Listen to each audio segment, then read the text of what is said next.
Bien, muchas gracias a la presentadora por sus palabras tan cálidas, elegantes y generosas.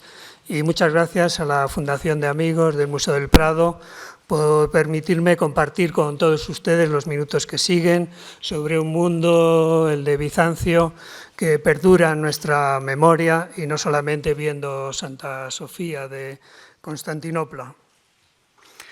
Yo quiero empezar a hablarles de una procesión que tuvo lugar el 11 de marzo del año 843 en Constantinopla, cuando la emperatriz Teodora, su hijo de 4 años Miguel y el patriarca Metodio I se dirigieron desde el santuario de Blaquernas, al norte de la capital, junto al Cuerno de Oro, hasta la Basílica de Santa Sofía. Y allí presidieron una ceremonia con la que se dio por terminada la querella iconoclasta. Años después, la Iglesia Ortodoxa instituyó una fiesta, la fiesta de la Ortodoxia, que se celebra todavía hoy, el primer domingo de Cuaresma.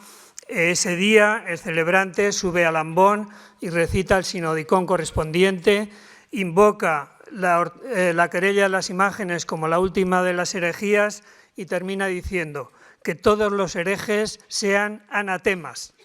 Este icono que guarda el British Museum, paleólogo, recrea de manera solemne este histórico acontecimiento. Podemos ver en el registro superior a los personajes citados antes, a la emperatriz, al príncipe heredero y al patriarca, flanqueando el icono de la Virgen Odigitria. Y en el registro inferior a los campeones de la ortodoxia, a la monja Teodosia en el ángulo inferior izquierdo, que defendió el icono de la Chalqué de la furia de los iconoclastas, ahora sostiene un icono y el gancho, y en el centro a Teodoro Estudita y Esteban Meganagros, que suministraron la base teórica para combatir a los iconoclastas, en compañía además de otros santos monásticos. Bien, así las cosas, lo cierto es que el triunfo de la ortodoxia fue el comienzo de una etapa nueva en Bizancio. Se dio por terminada un periodo de inestabilidad de siglo y medio y comenzó otro periodo nuevo. En este caso ya no sería como en la época de Justiniano, un imperio urbano en torno al Mediterráneo, sino que ahora era un imperio rural, con una gran ciudad, Constantinopla, que había perdido mucha población en el año 740 con motivo de la peste, pero que todavía mantenía su hegemonía cultural y espiritual en Europa. Ahora da comienzo una etapa de expansión para recuperar los territorios perdidos, a partir de la idea de que Bizancio vuelve a tomar conciencia de su superioridad, de su condición de pueblo elegido de Dios, del hecho de que el único emperador cristiano en la tierra era bizantino. Eso llevará en poco tiempo a volver a tener influencia en un territorio tan amplio que va desde el Báltico hasta el Mediterráneo y desde Italia hasta Mesopotamia. Y entre otros aciertos de esta época estará la conversión al cristianismo del mundo eslavo. El arte en esta época va a desempeñar una doble función. Por un lado, va a hacer visible el prestigio imperial, la grandeza sobrehumana del emperador, su condición de administrador de Cristo en la tierra, y además va a alimentar sus gustos, como por ejemplo el interés por el pasado clásico.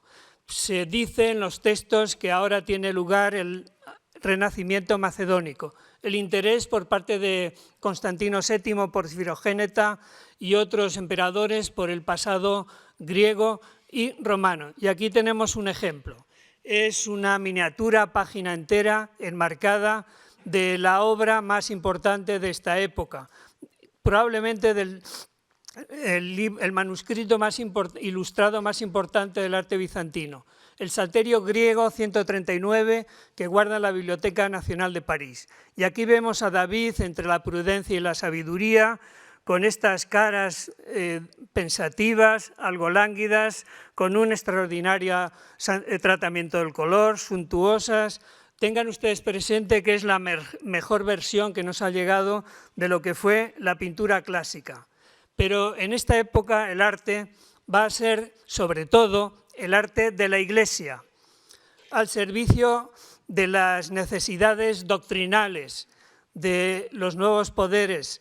Va a ser de inspiración oriental, de espíritu monástico, que va a tratar de utilizar las artes del color y en particular la pintura para ilustrar sus preocupaciones doctrinales. Y en este sentido, a partir de ahora, del año 843, la imagen adquirirá un valor semejante o superior a la palabra, porque los iconos, las personas representadas allí, conservarán una parte de la energía de los representados, gracias a una relación suprasensible entre ambos. Hay un icono, un mosaico, encima de la puerta imperial de Santa Sofía de Constantinopla, que nos habla de la relación entre estas dos instituciones, entre el Estado y la Iglesia. Podemos ver aquí a un emperador haciendo la prosquínesis ante Cristo, el cual está sentado en un trono bajo y un poco pesado. El emperador, independientemente de quién se trate, se ha pensado que puede ser León VI porque compuso unas poesías en torno a la Anunciación y entonces se justificaría así la presencia de la Virgen y un ángel encerrados en un medallón. Puede ser también Basilio I, que en el año 870, en un concilio celebrado en Constantinopla, dio por concluidos los últimos retazos de la querella iconoclasta. Independientemente de quién sea, lo interesante en este caso es lo siguiente, que el primero de los bizantinos, el emperador, se arrodilla ante Cristo. Eso tiene sentido, porque Cristo es el titular de la Iglesia, Cristo en su condición de divina sabiduría, Santa Sofía. Pero además el emperador se arrodilla ante los iconos, como un humilde cristiano. Esta imagen, además, lo que hace es escenificar un rito que tenía lugar en Santa Sofía con motivo de las grandes festividades, lo que se llamaba la primera entrada. En esas ocasiones, el emperador en el vestíbulo sur se quitaba los atributos del poder, la corona, el cetro, y allí era recibido por el patriarca. Se daban un beso y cogidos de la mano se dirigían a la puerta imperial, de la cual tienen ustedes aquí una imagen, la que está en el centro del nártex de la iglesia. Pues bien, allí se detenían, bajo la imagen que hemos visto, al emperador le proporcionaban una vela encendida y ambos llevaban a cabo una serie de oraciones. A continuación, encabezando sus séquitos correspondientes, más atrás venían los fieles que estaban en el atrio, se dirigían al altar para depositar el Evangelio. Bien, así las cosas para los bizantinos, el libro de los Evangelios por antonomasia era el libro llamado leccionario. Era una sucesión de fragmentos de la vida de Cristo, llamados perícopas, en los que estaban asociados a las fiestas más importantes de la Iglesia. Estos libros empezaban por Juan, seguían por Mateo, después venía Lucas y por último Marcos. De manera que para celebrar la fiesta de la Natividad se hacía uso de los textos de Lucas y para la resurrección o Pentecostés se hacía uso de los textos de Juan. Era un libro maravillosamente decorado, con las imágenes de los evangelistas al comienzo de cada evangelio, también con la cubierta, a veces con la representación de Cristo, a veces con letras de oro y en ocasiones con representaciones de las fiestas de la Iglesia. Solían ser del orden de media docena de fiestas, la Natividad, la Anástasis, las consideradas más importantes, pero también el bautismo de Cristo. Aquí tenemos esta imagen a página entera del Códice 1 del monasterio de Libiron, en el monte Athos, y podemos ver la representación del bautismo, un tema que no era muy familiar en Occidente. Era un tema de inspiración oriental, había hablado por primera vez Clemente de Alejandría de este tema, y las representaciones enseguida tomaron cuerpo, de tal manera que esta miniatura que ven aquí de la segunda mitad del siglo XI pues ya contenía todos los elementos que participan en la representación. En el centro, Cristo desnudo, que está a punto de ser bautizado por inmersión por Juan Bautista a la izquierda, y a la derecha dos ángeles, el segundo de los cuales se entretiene viendo cómo desciende la paloma del Espíritu Santo del cielo. Bien, para los bizantinos la idea de la fiesta del bautismo era, en primer lugar, la representación de la Trinidad, una teofanía, y por eso aparecen estos elementos que les comento.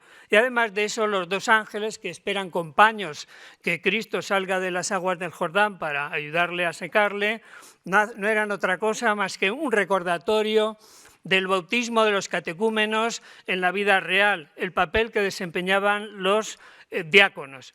Así las cosas, fue una moda la incorporación de las fiestas de la Iglesia que se prolonga durante algunos siglos más, y hay testimonios extraordinarios, como por ejemplo un manuscrito que guarda la British Library, en la cual se puede observar representaciones del tipo que conocemos, pero ya avanzado el siglo XII, y procedentes de un lugar, el monasterio de Barmatey, cerca de Mosul, en el Kurdistán iraquí, que pone de manifiesto el brillo del cristianismo ortodoxo en esa época allí y las penurias que tiene en nuestros días.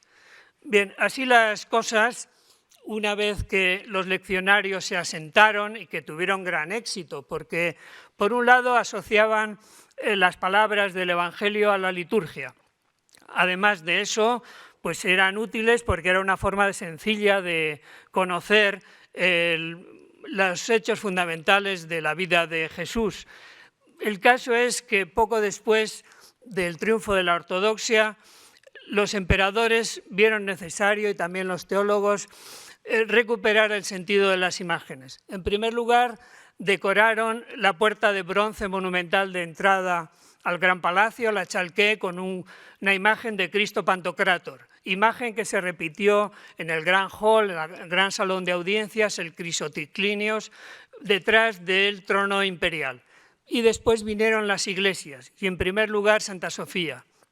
La imagen que tienen ustedes aquí es la imagen de la Virgen entronizada con el niño, que ocupa la concha del ábside de Santa Sofía. Tenemos datos acerca de la inauguración de la imagen.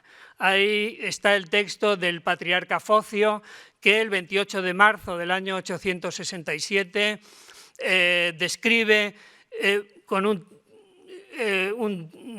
estilo un poco ampuloso, describe la representación, el carácter ambivalente de la Virgen, porque la Virgen en este caso era instrumento de encarnación, a ello se añadía su condición de madre del niño, y también el placer que le suponía el recuperar las imágenes para un mayor brillo de los templos. La imagen tiene también una inscripción a la entrada del bema, donde señala que las imágenes, dice el texto, las imágenes que los emperadores impíos destruyeron, los piadosos se refieren a los que les he citado antes, Miguel III y Basilio I, las han recuperado del nuevo. Bien, la imagen por sí misma es una imagen extraordinaria. Se puede ver el aspecto joven de la Virgen, su mirada franca, la postura natural, cómo sostiene al niño entre las rodillas, un niño que brilla con su indumentaria de oro. Pero para los nuevos teólogos, después del triunfo de la ortodoxia, la imagen tenía un interés relativo. Decoraba la iglesia, eso sí, pero no instruía adecuadamente a los fieles. ¿Por qué? Porque la imagen, aunque tiene 4 metros de altura, el niño tiene cerca de 2, está a 30 metros del suelo. Y en consecuencia, la imagen resulta diminuta y la capacidad de instrucción y de docencia para los fieles pues queda en muy segundo plano. Entonces vieron la necesidad de construir edificios más pequeños. Esto vino facilitado porque la población descendió, también porque los monasterios eran más pequeños. Uno de los más importantes, que está en activo, el de Josios Lucas, que quizás lo haya visitado alguno de ustedes, no tenía más allá de 50 monjes, cuando, por ejemplo, en la misma época, en Cluny había 1200. Además de eso, la liturgia cambió y algunas de las dependencias de las iglesias de los primeros tiempos también se estimaron innecesarias. Se desapareció el atrio y también desaparecieron las galerías, porque ya no se estimó necesario separar a los hombres y mujeres en el interior del templo.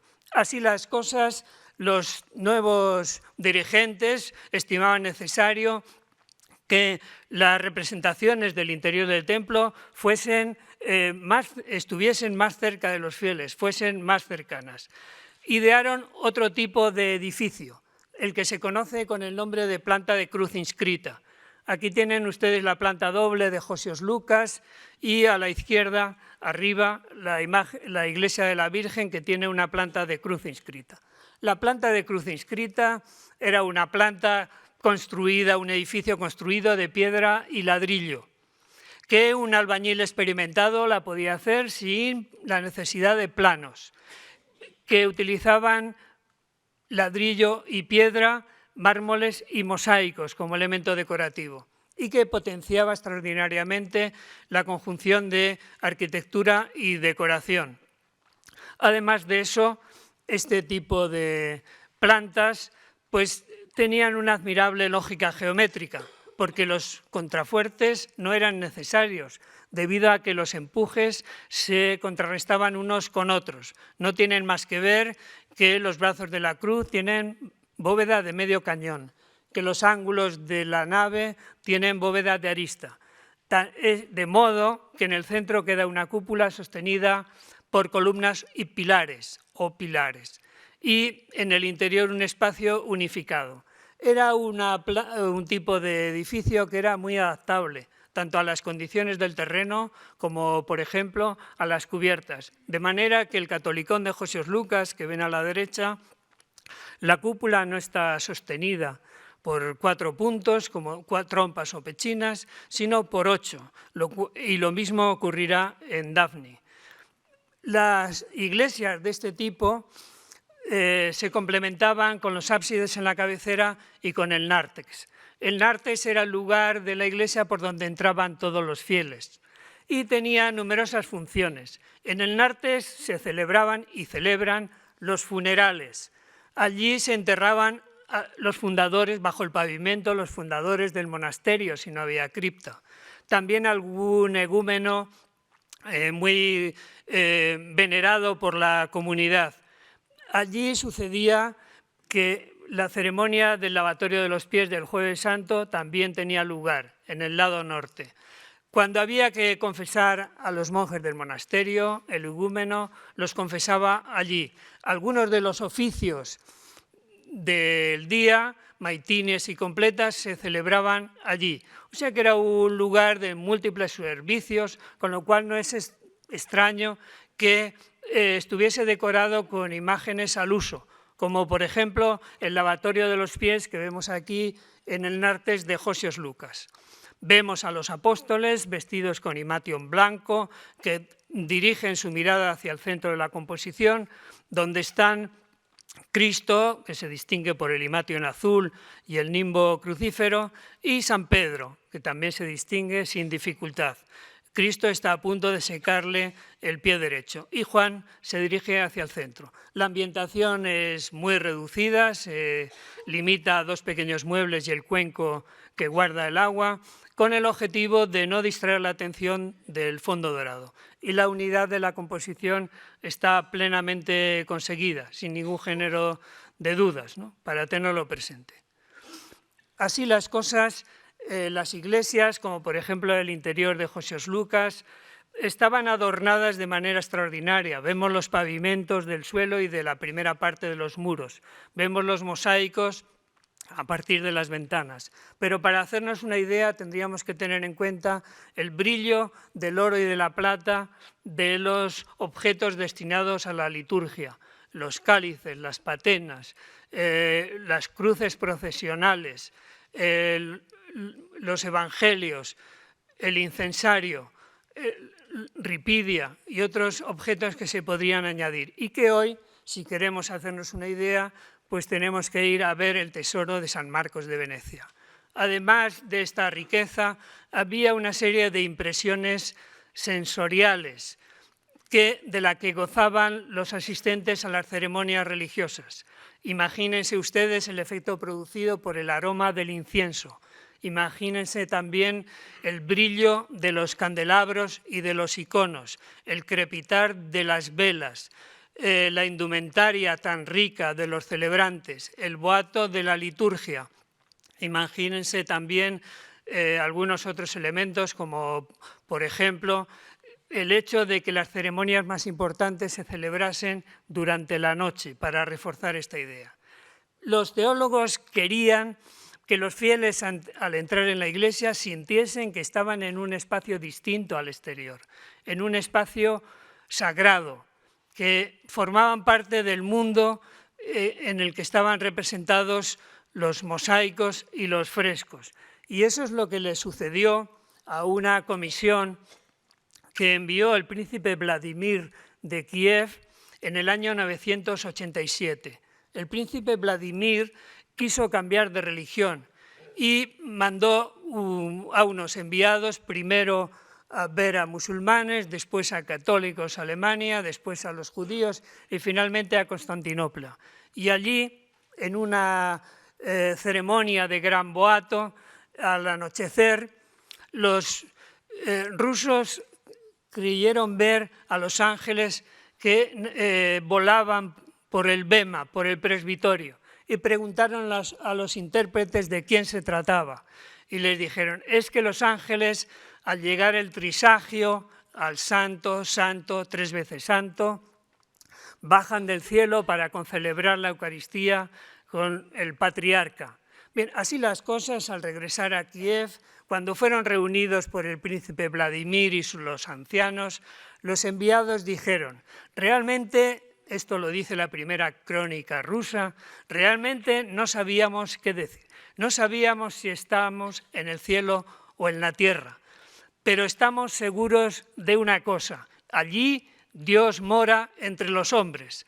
El caso es que sea esta la razón u otra, Vladimir se bautizó el día del bautismo, el 6 de enero, en el calendario ortodoxo, en Kiev, y le siguieron sus boyardos. Y el día de Pentecostés lo hicieron toda la población de Kiev y echaron los antiguos ídolos de madera al río Dnieper. En el año 1037 sería consagrada la famosa Santa Sofía de Kiev, que hoy es un monasterio. Bien, así las cosas, los teólogos consideraron que sería muy interesante el que hubiese un programa de imágenes fijo en el interior de la iglesia, donde las imágenes deberían ocupar un sitio determinado de acuerdo con su santidad e importancia. También habría que tenerse en cuenta la concepción del mundo, porque para los bizantinos, ya desde el pseudo-Areopagita, la iglesia venía a simbolizar la imagen del mundo, con el cielo arriba, el cielo, las bóvedas, la cúpula, la concha del ábside, y la tierra abajo, representada por las 4 partes del mundo conocidas. En consecuencia, pensaron un programa que la cúpula, el lugar más importante de la iglesia, a donde iban dirigidas las invocaciones de la liturgia, debería estar ocupada por Cristo, Cristo Pantocrátor, y la Virgen debería ocupar, como la ven aquí, la concha del ábside. Cristo Pantocrátor está visto de medio cuerpo en su condición divina. Con una mano bendice, con 3 dedos, evocando la Trinidad, y con la otra sostiene el Evangelio.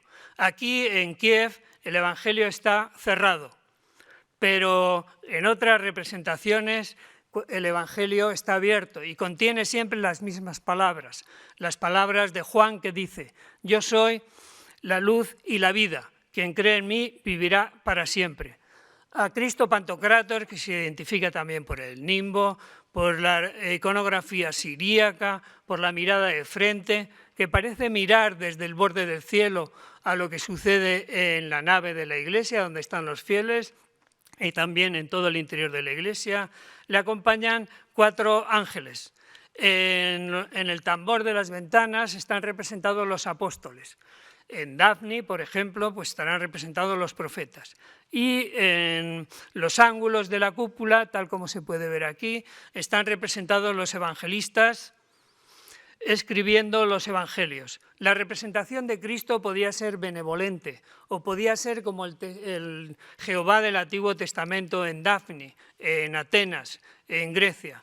En todo caso, podía suceder, como en el caso de la Catedral de Monreale que tenemos aquí, que fuese una iglesia que no tuviese cúpula. Entonces la imagen de Cristo Pantocrátor se trasladaba a la concha del ábside y la Virgen, en compañía de los arcángeles Gabriel y Miguel, venía a ocupar el registro inferior. A veces, de manera ocasional, como por ejemplo en la Capilla Palatina de Palermo, pues el Cristo Pantocrátor aparecía 2 veces, en la concha del ábside y en la cúpula del presbiterio, pero es algo realmente extraordinario.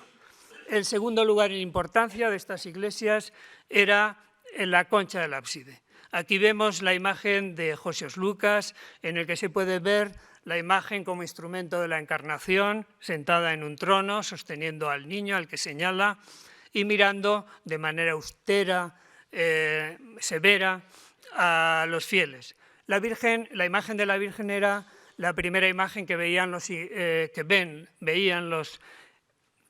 fieles que entraban en la iglesia. La imagen cumplía una función de instrumento de la encarnación, hemos comentado, también de intercesora, y también era la cabeza de la iglesia. En consecuencia, era un personaje de gran importancia. Por eso aparecerá en la deesis a la derecha de Cristo. Y por eso aparecerá en otras representaciones, como por ejemplo, pasado el tiempo, en algunas de las que pintará el Greco. Podía ser la imagen sentada, entronizada, o podía ser de pie, como en Kiev. La elección de una imagen u otra tiene que ver con quién fuese el promotor. En el caso de los monasterios se tendía al primer ejemplo. En el caso de que hubiese un apoyo imperial se tendía al segundo ejemplo, porque esta es la imagen, lo señala aquí también el pañuelo blanco, imagen de pie, de cuerpo entero, que eleva sus manos hacia el cielo, que era representada en el famoso santuario de Blaquernas. También podía darse el caso de la representación de una imagen intermedia. Esta es la representación de la Virgen Odigitria, que ocupa el espacio de la concha del ábside, en Santa María de Torcello, señalando al niño, una de las tipologías más significativas, lo hemos visto antes en el icono paleólogo del British Museum, en la que la Virgen señala el camino, Odigitria señala el camino y el camino es Cristo. Vean el tono severo de la Virgen, distante y al mismo tiempo elegante, con el contraste de color que se establece entre su indumentaria y el fondo dorado que remite a la eternidad. La Virgen solía estar acompañada de los arcángeles Miguel y Gabriel. Así ocurre en Santa Sofía, del cual queda el segundo, una imagen majestuosa de 5 metros de altura, con las alas desplegadas como aquí. Esta imagen es la de Quíos, pero en Quíos están en los ábsides laterales. Es el arcángel Miguel, está visto de medio cuerpo, gira ligeramente la mirada para dirigirse al espacio central donde está la Virgen y van vestidos a la manera de los cortesanos del Palacio Imperial y desempeñan esta labor protectora. Luego venía el lugar que debían ocupar las imágenes de la vida de Cristo. Aquí tienen ustedes una planta con la ubicación de las imágenes en Dafni. Las imágenes de la vida de Cristo como punto de partida debían ocupar el espacio de la nave, donde estaban los fieles, en torno a la cúpula. Si no había un espacio suficiente, se destinaban algunos de los tramos del nártex, por donde pasaban todos los fieles. Las imágenes, de acuerdo con el espacio disponible, podían ser 8, como en Quíos, 4, como en Josios Lucas, o 13, como en Dafni. Y eso se debía a que esta iglesia está dedicada a la Virgen e incluye la infancia de la Virgen entre las imágenes correspondientes del Dodecaorton. Pues bien, así las cosas, ven que empieza el ciclo por la Anunciación en el lado este y termina por la Coimesis en el oeste. Y en el caso de Dafni, que vemos, tiene que hacer un doble giro para comprender el sentido y el emplazamiento de cada una de las imágenes. El emplazamiento de las imágenes no se dejaba al azar. Debía tenerse en cuenta, por ejemplo, el desempeño del año litúrgico, cuando cada escena de la vida de Cristo tenía su fiesta principal. Y a veces se podían adoptar soluciones intermedias. En todo caso, se pensó que el número ideal eran 12, el Dodecaorton. 12 a tenor de las 12 fiestas del año, de los meses del año. 12 en recuerdo de los apóstoles.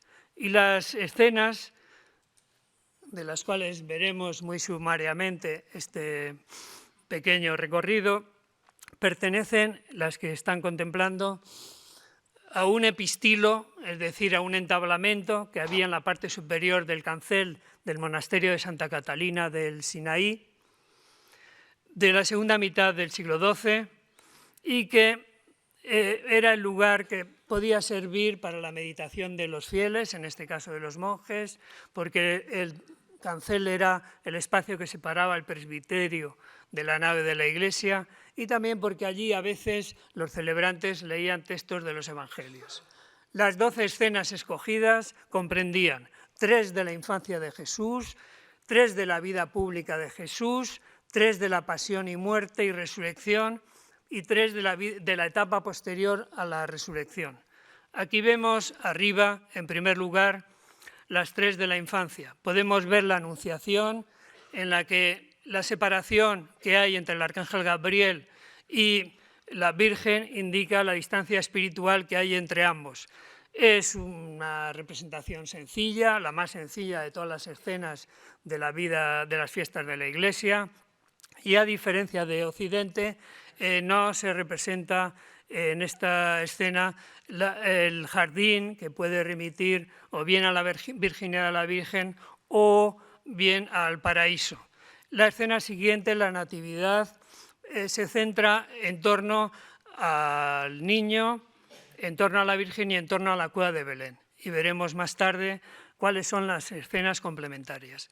Después viene la presentación del niño en el templo, en el que el templo está representado por una cúpula sostenida por 4 columnas. Es una escena, como ven, muy equilibrada, en la que además de la Virgen y el niño y el padre Simeón, están representados José, que lleva unos pichones o tórtolas, y una de las Marías que asistían a la Virgen. El ciclo de la vida pública pueden observar que empieza con el bautismo del Cristo, del cual hemos visto antes una representación como si fuera un icono, del Códice 1 del Libiron del Athos. Aquí, como un elemento distintivo, pueden observar que en el interior del Jordán hay 2 detalles iconográficos. Por un lado, se puede ver un personaje de edad avanzada y semidesnudo. Es la personificación del río, un eco del pasado clásico que influye en el arte bizantino. Y en segundo lugar pueden ver una cruz. La cruz es un recuerdo de la cruz que había a orillas del Jordán en la Edad Media y que indicaba con precisión a los peregrinos el lugar donde se habían bautizado a Cristo. A continuación viene la Transfiguración, una fiesta poco celebrada en el mundo latino. es una prefiguración de la resurrección, la veremos un poco más adelante, y pueden observar cómo Cristo dialoga con Elías y Moisés, dejando a un lado el espacio y el tiempo.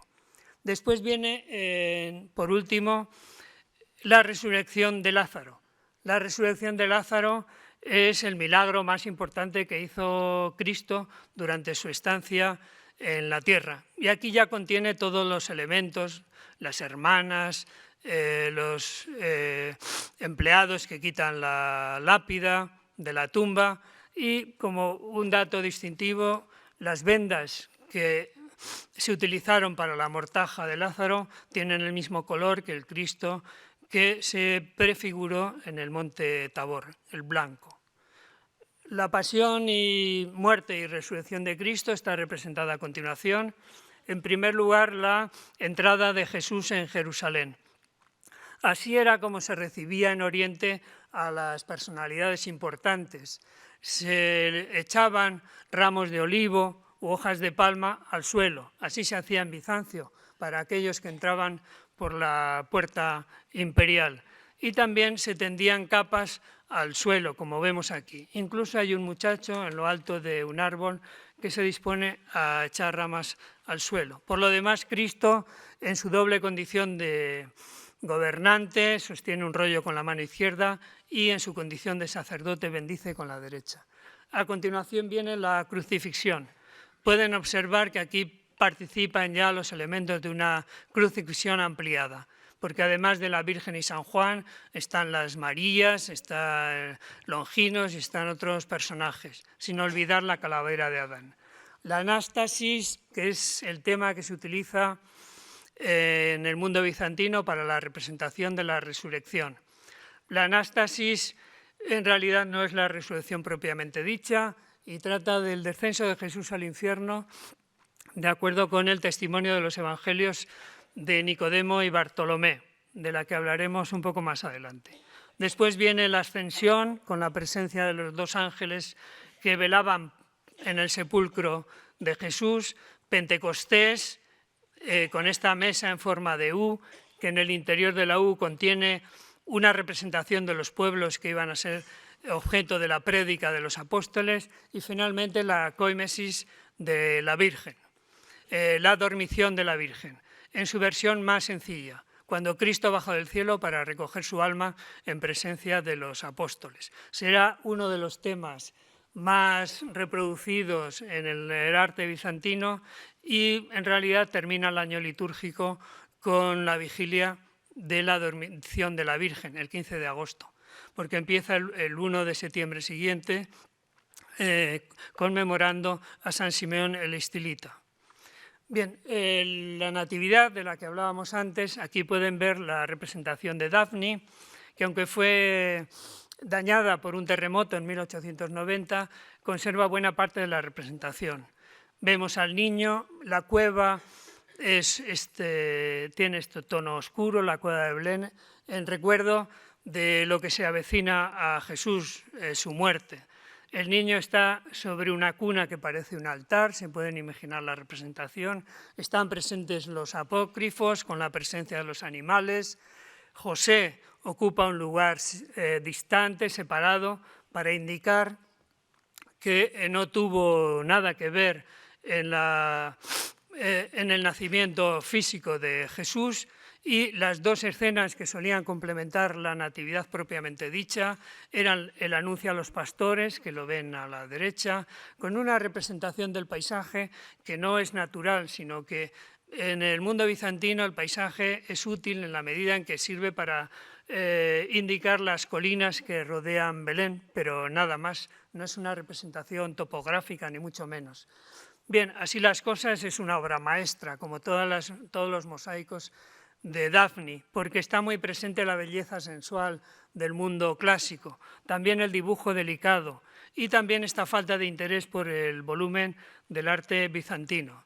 Aquí pueden ver otro ejemplo, en este caso de Palermo, de la Capilla Palatina, en la que se incluye la representación de los magos. Los magos formaban parte del ciclo del día de Navidad Ese día la liturgia lo conmemoraba. Aquí se ven 2 veces, yendo a Belén dirigido por unos ángeles y haciendo la adoración. En Pskov saldrán 4 veces de acuerdo con la liturgia y así se ve en el menologio de Basilio II. Otro tema que hemos visto antes, la presentación, en este caso de Josios Lucas, pueden ver una escena muy equilibrada, muy serena y reducida a lo esencial, antes de que la intención narrativa pueble con más personajes esta representación. Siempre con los fondos dorados, el tono austero y las imágenes de talla corta características de Josios Lucas. Aquí tienen un detalle del bautismo de Dafne y tiene interés porque es el desnudo más importante del arte bizantino, el desnudo de Cristo. Cristo tenía que ser representado desnudo porque el bautismo supone renovación y tenía que aparecer así en un bautismo de inmersión. Y si se fijan, el artista pues ha utilizado algunos pequeños trucos como el modelado discreto o la postura simétrica del personaje con los hombros anchos para asentar mejor la figura de Cristo. Es interesante también la manera de ocultar las formas íntimas de Cristo mediante un oleaje en las aguas del Jordán que no se corresponde a la realidad ni antaño ni ahora. Y además de eso, las cuencas del Jordán aparecen como una cuenca cerrada. Y esto es así como por ser un recordatorio del tipo de bautismo que se hacía en los batisterios. Otro de los temas mencionados correspondiente a la transfiguración. La transfiguración se celebra en la Iglesia Ortodoxa el 6 de agosto y es la visita de Cristo al Tabor en compañía de sus discípulos preferidos, Pedro, Santiago y Juan, porque habían dudado de su capacidad de resucitar. Así, además, a la representación se suman Elías y Moisés como representantes del Antiguo Testamento, Moisés a la derecha y Elías a la izquierda. Representación, además, de los vivos y los muertos. Elías había subido al cielo en vida y Moisés había muerto con la visión de la tierra prometida. Como esta pintura, que es de Teófanos el griego, que está en la Galería Tretiakov de Moscú, es de una época avanzada, de comienzos del siglo XV, por eso, además de tener un simbolismo explícito, incorpora la representación del ascenso y descenso al Tabor, poniendo de manifiesto cómo después del siglo XII, con la llegada de los siglos XIII y XIV, aumenta el número de escenas y también aumentan los elementos que componen la representación. Pero en todo caso el Tabor pues es un montículo de Galilea de unos 600 metros de altura. Ven que las montañas peladas pues, están dentro de la tradición del arte bizantino. Aquí tienen de la Capilla Palatina de Palermo la entrada de Jesús en Jerusalén. Hemos visto antes a los niños tendiendo las capas, también con los ramos y con el mismo gesto de Jesús. Pero aquí cambian algunas cosas. Cambia, por ejemplo, la manera de configurar el paisaje. Ya no desciende Cristo con tanta claridad como en el ejemplo anterior, sino que son los perfiles de las colinas los que establecen la línea de descenso. Y al mismo tiempo Pedro no tiene ningún inconveniente en pisar con 2 colinas distintas a un tiempo. Y a la vez pues no le produce ningún efecto el peso del casco del asna sobre su pie derecho. Pedro gira la cabeza hacia Cristo y con eso orienta la mirada del espectador. Detrás, encabezados por Juan, viene el grupo de los apóstoles. Y el grupo de personas de Jerusalén. Jerusalén simbólicamente es la Puerta Dorada, pero en realidad se trata de una maqueta, tal como se concebían las ciudades en esta época. Es una representación del siglo XII, plena de encanto, y es una justificación de la superioridad de la pintura bizantina sobre otras manifestaciones artísticas de todo el mundo europeo, porque los normandos, que eran los que gobernaban en Palermo en el siglo XII, estimaron conveniente que sus iglesias de rito latino, de planta basilical, estuviesen decoradas con mosaicos bizantinos. Y aquí tienen un excelente ejemplo. La crucifixión aquí es una crucifixión restringida y se limita únicamente a la Virgen y San Juan en esta composición piramidal de Dafni, con la expresión del dolor, y además de eso pueden ver con claridad el tipo de cruz, que es una cruz bizantina, el Cristo de 4 clavos y la imagen de Cristo ya muerto. Debajo está la calavera que, según la tradición, pertenece a Adán. Allí habría sido enterrado al final de sus días y precisamente la sangre que brota del costado de Cristo habría lavado la calavera y como consecuencia de ello habría regenerado a la humanidad. Aquí tienen para que vean que los soportes pueden cambiar y alguna vez aquí en vez de la calavera está Hades, que acabará por desaparecer. Y es la cruz la que está clavada en el vientre de Hades, en un magnífico marfil que se conserva en el Museo de Arte Metropolitano de Nueva York. Algunos temas, como por ejemplo el descenso de la cruz, pues se solían representar, pero como en el Evangelio no venían con detalle, pues tampoco los pintores y los teólogos le prestaron demasiada atención. Se dice, sí, en el Evangelio que Nicodemo y José de Arimatea pidieron permiso a Pilatos para enterrar el cuerpo de Cristo. Lo mismo sucede con el llanto por el Cristo muerto. Aquí tienen una excepción que corresponde al llanto por el Cristo, o el lamento por Cristo, de la iglesia de San Pantaleón de Nerecci, del año 1164. Es un anticipo de las novedades italianas que va a haber en este terreno de la emoción, de la expresión del sentimiento, del dolor, y esto a la altura de 1164. El tema de la resurrección, como les indicaba antes, como los evangelios no son muy explícitos, en el mundo latino utilizaban la visita de las Marías al sepulcro, pero claro, Cristo ya había resucitado. En el mundo bizantino recurrieron a los evangelios de Nicodemo y Bartolomé y se interesaron por este episodio en el que Jesús, entre el viernes después de morir y el domingo antes de resucitar, baja al infierno a resucitar a los justos del Antiguo Testamento. Aquí pueden ver cómo rompe las puertas del infierno, el demonio, Satán, ya se ha ido, todavía tienen las señales de la crucifixión y aquí algunos de los personajes que rescatará. Vemos por un lado cómo coge de la mano de Adán, detrás se encuentra Eva y al otro lado David y Salomón. Después, cuando la representación sea más amplia, también estarán los profetas, San Juan Bautista. En este icono, desde el punto de vista artístico, se pone el acento en dos ideas. Por un lado, en la idea del movimiento de ascenso y descenso, en el caso de Cristo y de los justos, y en segundo lugar, el contraste que se establece entre el fondo dorado, símbolo de la eternidad, y la cavidad oscura del infierno. Tienen aquí en Torcello. En realidad no se sabía muy bien cómo era el infierno, porque los evangelios no lo precisan. El Evangelio dice que está en las entrañas de la tierra, pero no detalla dónde está.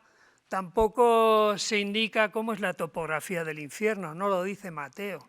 Tampoco se indica qué tipo de vida se hacía allí, no lo sabemos. Podemos imaginarnos que era un lugar muy ruidoso, que olía muy mal, pero no sabemos más detalles. Por eso, pues los artistas imaginaban cómo podría ser el infierno. Aquí en Torcello pueden ver que es una serie de galerías subterráneas, superpuestas y abovedadas.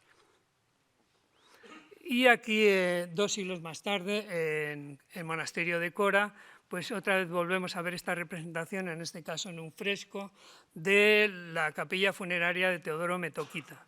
Los mismos elementos y a tono con el periodo en el que estamos, la época de los paleólogos. Junto a esta imagen de la Anástasis, en la capilla de la iglesia, del ahora Museo de Cora, se puede ver la representación del juicio final. Los artistas acudieron fundamentalmente a Mateo. Era un tema en principio de representar, que se podría decir, un poco confuso, porque había numerosas escenas, también los personajes eran muy abundantes, y había variedad de situaciones, pero la lectura se puede hacer de manera muy sencilla. Podemos ver en el cuerpo superior a la representación de Cristo juez, flanqueado por la Virgen y San Juan Bautista, que hacen de intercesores. Los asesores son los apóstoles. La Guardia Celestial son los que velan por el buen funcionamiento del juicio. Más abajo tiene lugar el peso de las almas. Los condenados son enviados al infierno, a la derecha de representación, al lago de fuego. Y los bienaventurados van camino del cielo, donde les espera Abraham, que tiene en su regazo al pobre Lázaro.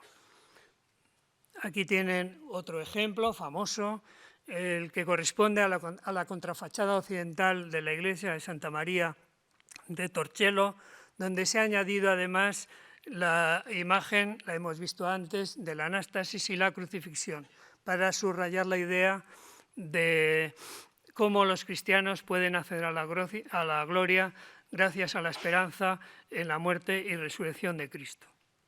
Aquí tienen un dibujo de la misma escena, donde la lectura, como pueden observar, se lleva a cabo de manera muy sencilla. Aquí pueden ver un detalle en el que podemos ver el infierno que han imaginado los artistas en la segunda mitad del siglo XII. Cómo los demonios demonios azules, juegan con la cabeza de los condenados. Alguno puede ser Mahoma, quizás, con un turbante, otro puede ser un bárbaro que lleva un mostacho, se ve también algún emperador, se ve algún obispo, se ven algunos monjes, y en el centro, dominando la composición, Satán, de barba y pelo blanco, de piel azul, de mirada inquisitiva y pómulos salientes. Es una imagen extraordinaria. Y abajo los pecados correspondientes. Los evangelios no son tampoco demasiado explícitos con los pecados, los tormentos aplicados a los condenados. Se habla, eso sí, del fuego, del horno de fuego. Se habla también del rechinar de dientes. Se habla del gusano que no muere. Y se hablan de aquellos que no pueden gozar de la presencia de Dios debido a su condena y que además tiene un carácter eterno. Así las cosas, pues ven que están compartimentados y bien representados. Torcello es un ejemplo del aprecio que había en Occidente por las obras bizantinas, en primer lugar en Italia. Se conservan numerosos testimonios literarios acerca de los regalos diplomáticos que hicieron los bizantinos a las autoridades occidentales. También hay testimonios relativos a los encargos hechos desde Occidente de obras, marfiles, iconos, puertas de bronce a Constantinopla, y también de la adquisición de algunas obras bizantinas a peregrinos que iban en tránsito a Tierra Santa. Así se entiende, por ejemplo, el díptico de Apión del Museo Diocesano de Oviedo. Y también, ¿por qué les gustaba en Occidente las obras bizantinas? Les gustaban las obras bizantinas, en primer lugar, por la calidad de los materiales, también por la habilidad técnica, en tercer lugar, por la dignidad ceremonial de los personajes, porque les recordaba en ocasiones, lo hemos visto, al pasado clásico, y también porque había algunos temas muy originales que en Occidente no se conocían. Es el caso de la transfiguración, de la anástasis o de la coimesis. Por eso no es de extrañar que en fechas tempranas hubiese ya ejemplos en Occidente. Es el caso del leccionario de Reichenau con la coimesis en el año 1000, de 1150 de la British Library, que corresponde al Saltario de Winchester, con una visión reducida de la coimesis, o uno de los tímpanos del transepto de la Catedral de Estrasburgo. La coimesis de la Virgen la pintó el Greco tiempo después, antes de 1567, en un icono firmado que hoy se conserva en la iglesia de Siros con la misma advocación.